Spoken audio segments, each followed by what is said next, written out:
Federalist 8. The Consequences of Hostilities Between the States. From the New York Packet. Tuesday, November 20, 1787. Author, Alexander Hamilton. To the people of the state of New York. Assuming it therefore as an established truth that the several states, in case of disunion, or such combinations of them as might happen to be formed out of the wreck of the general Confederacy, would be subject to those vicissitudes of peace and war, of friendship and enmity, with each other, which have fallen to the lot of all neighboring nations not united under one government, let us enter into a concise detail of some of the consequences that would attend such a situation. War between the states, in the first period of their separate existence, would be accompanied with much greater distresses than it commonly is in those countries where regular military establishments have long obtained. The disciplined armies always kept on foot on the continent of Europe, though they bear a malignant aspect to liberty and economy, have, notwithstanding, been productive of the signal advantage of rendering sudden conquests impracticable, and of preventing that rapid desolation which used to mark the progress of war prior to their introduction. The art of fortification has contributed to the same ends. The nations of Europe are encircled with chains of fortified places, which mutually obstruct invasion. Campaigns are wasted in reducing 2 or 3 frontier garrisons, to gain admittance into an enemy's country. Similar impediments occur at every step, to exhaust the strength and delay the progress of an invader. Formerly, an invading army would penetrate into the heart of a neighboring country almost as soon as intelligence of its approach could be received. But now a comparatively small force of disciplined troops, acting on the defensive, with the aid of posts, is able to impede, and finally to frustrate, the enterprises of one much more considerable. The history of war, in that quarter of the globe, is no longer a history of nations subdued and empires overturned, but of towns taken and retaken, of battles that decide nothing, of retreats more beneficial than victories, of much effort and little acquisition. In this country the scene would be altogether reversed. The jealousy of military establishments would postpone them as long as possible. The want of fortifications, leaving the frontiers of one state open to another, would facilitate inroads. The populous states would, with little difficulty, overrun their less populous neighbors. Conquests would be as easy to be made as difficult to be retained. War, therefore, would be desultory and predatory. Plunder and devastation ever march in the train of irregulars. The calamities of individuals would make the principal figure in the events which would characterize our military exploits. This picture is not too highly wrought, though, I confess, it would not long remain a just one. Safety from external danger is the most powerful director of national conduct. Even the ardent love of liberty will, after a time, give way to its dictates. The violent destruction of life and property incident to war, the continual effort and alarm attendant on a state of continual danger, will compel nations the most attached to liberty to resort for repose and security to institutions which have a tendency to destroy their civil and political rights. To be safer, they at length become willing to run the risk of being less free. The institutions chiefly alluded to are standing armies and the correspondent appendages of military establishments. Standing armies, it is said, are not provided against in the new Constitution, and it is therefore inferred that they may exist under it. Their existence, however, from the very terms of the proposition, is, at most, problematical and uncertain.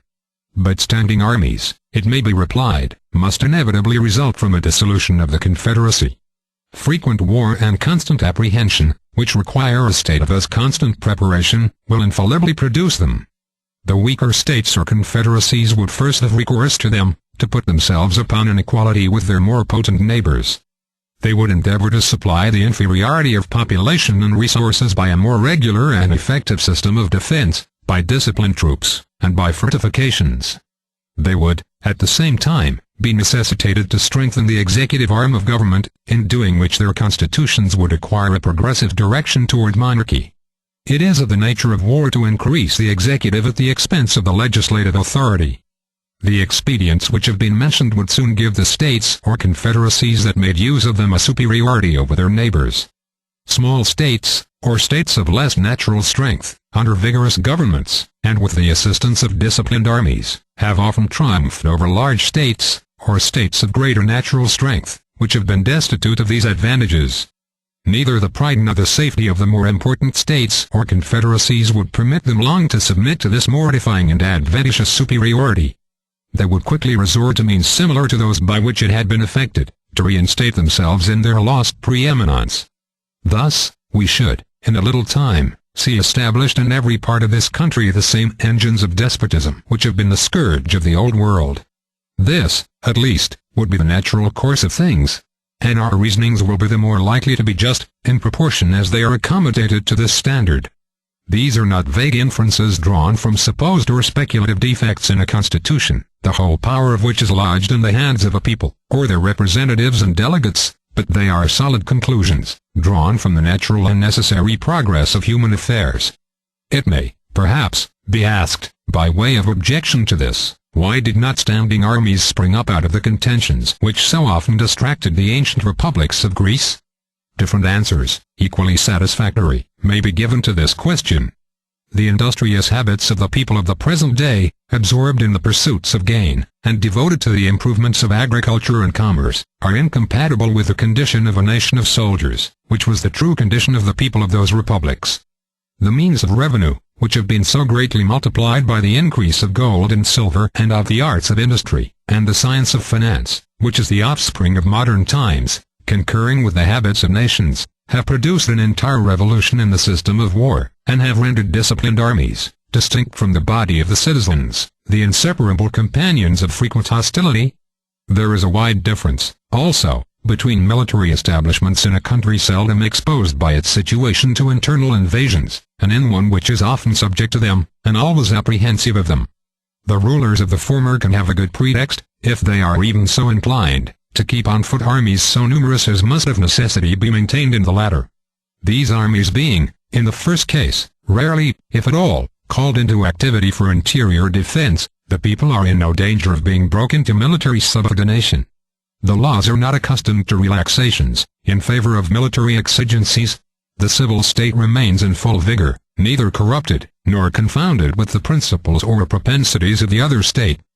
The smallness of the army renders the natural strength of the community an overmatch for it, and the citizens, not habituated to look up to the military power for protection, or to submit to its oppressions, neither love nor fear the soldiery. They view them with a spirit of jealous acquiescence in a necessary evil, and stand ready to resist a power which they suppose may be exerted to the prejudice of their rights. The army under such circumstances may usefully aid the magistrate to suppress a small faction, or an occasional mob, or insurrection, but it will be unable to enforce encroachments against the united efforts of the great body of the people. In a country in the predicament last described, the contrary of all this happens. The perpetual menacing of danger oblige the government to be always prepared to repel it. Its armies must be numerous enough for instant defense.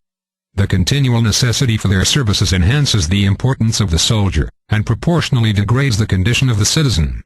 The military state becomes elevated above the civil. The inhabitants of territories, often the theater of war, are unavoidably subjected to frequent infringements on their rights, which serve to weaken their sense of those rights, and by degrees the people are brought to consider the soldiery not only as their protectors, but as their superiors. The transition from this disposition to that of considering them masters, is neither remote nor difficult. But it is very difficult to prevail upon a people under such impressions, to make a bold or effectual resistance to usurpations supported by the military power. The kingdom of Great Britain falls within the first description. An insular situation, and a powerful marine, guarding it in a great measure against the possibility of foreign invasion, supersede the necessity of a numerous army within the kingdom. A sufficient force to make head against a sudden descent, till the militia could have time to rally and embody, is all that has been deemed requisite. No motive of national policy has demanded, nor would public opinion have tolerated, a larger number of troops upon its domestic establishment. There has been, for a long time past, little room for the operation of the other causes, which have been enumerated as the consequences of internal war. This peculiar felicity of situation has, in a great degree, contributed to preserve the liberty which that country to this day enjoys, in spite of the prevalent venality and corruption. If, on the contrary, Britain had been situated on the continent, and had been compelled, as she would have been, by that situation, to make her military establishments at home coextensive with those of the other great powers of Europe, she, like them, would in all probability be, at this day, a victim to the absolute power of a single man. Single quotity is possible, though not easy, that the people of that island may be enslaved from other causes.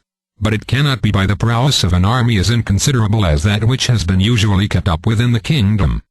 If we are wise enough to preserve the Union, we may for ages enjoy an advantage similar to that of an insulated situation. Europe is at a great distance from us. Her colonies in our vicinity will be likely to continue too much disproportioned in strength to be able to give us any dangerous annoyance. Extensive military establishments cannot, in this position, be necessary to our security. But if we should be disunited, and the integral parts should either remain separated, or, which is most probable, should be thrown together into 2 or 3 confederacies, we should be, in a short course of time, in the predicament of the continental powers of Europe. Our liberties would be a prey to the means of defending ourselves against the ambition and jealousy of each other. This is an idea not superficial or futile, but solid and weighty. It deserves the most serious and mature consideration of every prudent and honest man of whatever party.